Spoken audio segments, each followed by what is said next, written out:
is WrestleMania season. Or not. I don't know when you're listening to this. Maybe it's the year 2876 and wrestling doesn't exist anymore, and yet this video does. Who would have thunk it? So I have no idea what we're talking about, but hello, I am time for What Culture, and to get you pumped for the show of shows, hit that subscribe button. And here's 10 things you didn't know about WWE WrestleMania. Number 10, it wasn't always WrestleMania Sunday. This isn't as crazy nowadays as WrestleMania has grown to a 2-day event. It means for the foreseeable future this would just be the way. So far so good. I think WWE has handled this very well, and far better than I expected. The reason pro wrestling would always aim for Sunday, though, is because boxing had made Saturday its home, and when pay-per-view was first being established, Vince McMahon went properly nuts, and he put WrestleMania 2 on a Monday. Yep. Happening on the 7th of April 1986 and beamed from 3 different locations for reasons that will never make any sense, if we did it today, it would mean the broadcast would lead right into Raw. I'll be honest with you, I don't want to live in that world. It is highly doubtful we'll ever do this again. I just have the feeling the whole thing would totally bomb. Number 9, it almost had a better name. That's right. If you read the text version of this article on whatculture.com, you will get to this entry and see they have written a horrendous name. But nope, I won't have it. Because when Vince McMahon was trying to come up with something to call his wrestling extravaganza, ring announcer Howard Finkel suggested the greatest idea ever. Why don't we call it the Colossal Tussle? Heard that right. So straight away, just let your brain accept this. It would mean when wrestlers did something huge on the grandest stage, we'd have to say, what a colossal tussle moment. That barely makes any sense, and therefore we've all been robbed. I honestly think it would have hurt any potential success too, because even as a hardcore fan, I wouldn't know what this is. I mean, even WrestleMania is a bit weird, given that mania is defined as an excessive enthusiasm, but I suppose that is the deal. You'll buy tickets for the event based on the fact it's happening these days. Sounds kind of manic to me. Number 8, the Intercontinental belt's odd admissions. WrestleMania 3 will always be most fans' go-tos when it comes to treating the IC title correctly at WrestleMania. Randy Savage and Ricky Steamboat had a match that was all kinds of great. Both guys were desperate to become the champion. That's all you need. They care, so I care. This is why when you zoom forward through time, there was a period where WWE just ignored this title for 6 Manias in a row. Yep, 6. Because after William Regal and RVD fought over it at 18, we didn't see it again until Mania 25 when Rey Mysterio took on JBL.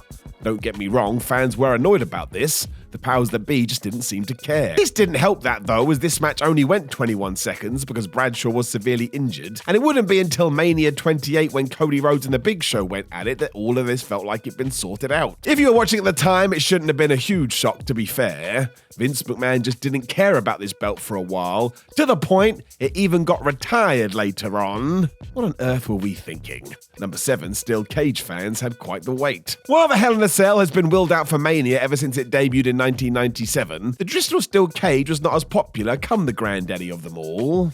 That's weird. But in all the shows we've seen so far, the cage has only been busted out twice, once at that Monday pizzazz of WrestleMania 2, and then much more recently at WrestleMania 37. There it was Braun Strowman and Shane McMahon who had a fun enough match as Shane tried to kill himself as always. That's basically his gimmick now. It did mean there was a crazy 36-year wait between these, which seems strange for WWE, and I guess going forward this will continue. The rumours for Mania 39 were all about Finn Balor and Edge going back in the Hell in a Cell. I suppose the older brother had just been ousted in favour of the new favourite son. Number 6, Stone Cold never held official gold going in. But how mad is that? Stone Cold Steve Austin did storm into WrestleMania 12 for a brawl with Sammy Vega as the $1 Million champion. You know the deal with that thing. 1, the WWE never truly recognized it, and 2, wasn't even up for grabs here, so it doesn't count. After this, he did headline 3 events, but never came in as the champion, as he was the challenger at 14 against Michaels, 15 against The Rock,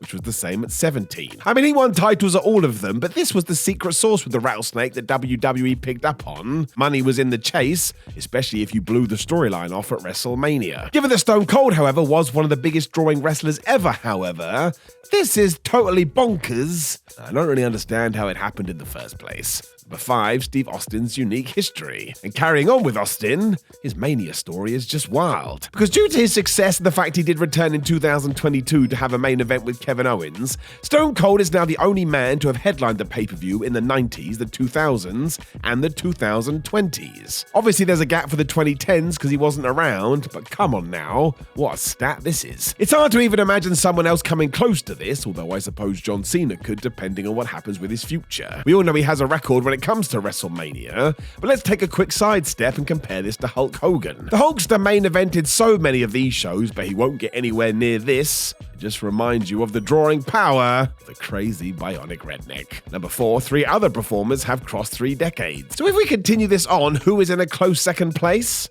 Well, I'll tell you. The Undertaker headlined across 3 separate decades as he comes in at 1997, 2008, and 2010, whereas Shawn Michaels clocks in with 1998, 2004, 2007, and of course 2010. The Rock also sneaks in as he turned up at 1999, 2000, 2001, 2012, and 2013, so there's another reason he likely wants that final Roman Reigns match. Can get another one over Steve. As we know, that was on the cards for 39 as well, until the Great One schedule just wouldn't allow it. So you got to figure maybe, just maybe, the chances are low.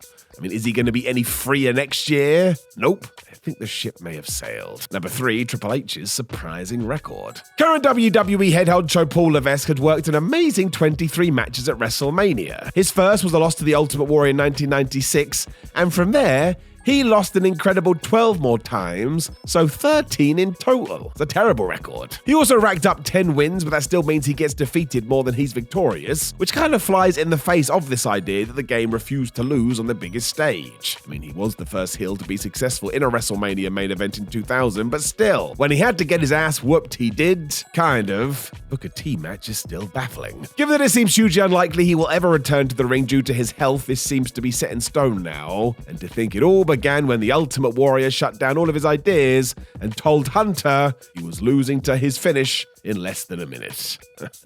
Wrestling. Number 2, Daniel Bryan's rare faction feat. Here's a weird one. Daniel Bryan and The Undertaker share a WrestleMania history even though they never clashed on the big stage.